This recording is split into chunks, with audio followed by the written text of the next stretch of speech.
If you like San Francisco politics, you gotta love Kamala Harris. Going back to March 24th, 2021, Joe Biden appointed Kamala Harris the border czar. In fact, here's the transcript of what Joe Biden said that day about his newly minted border czar, Kamala Harris.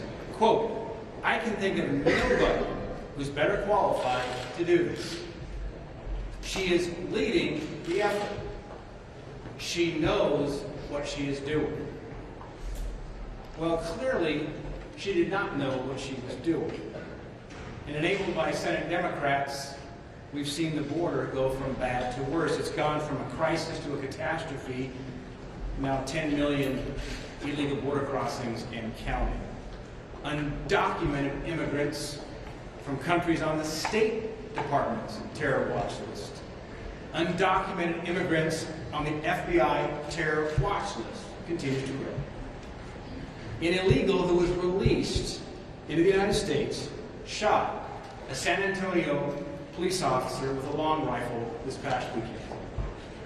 We should expect nothing less because Kamala Harris has said numerous times, by the way, despite trying to scrub her record, she said an undocumented immigrant is not a criminal. If anybody doubts that, take a look at her tweets when she was serving with us in the U.S. Senate.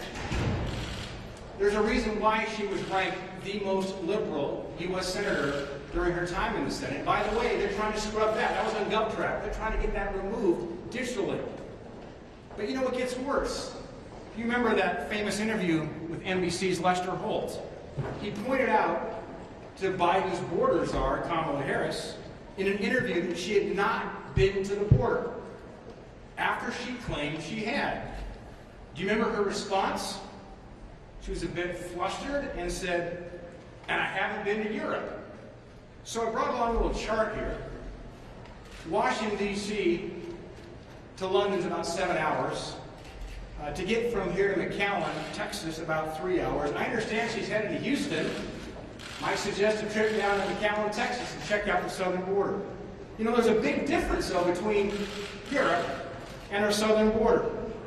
Because Joe Biden's border crisis is Kamala Harris's failure.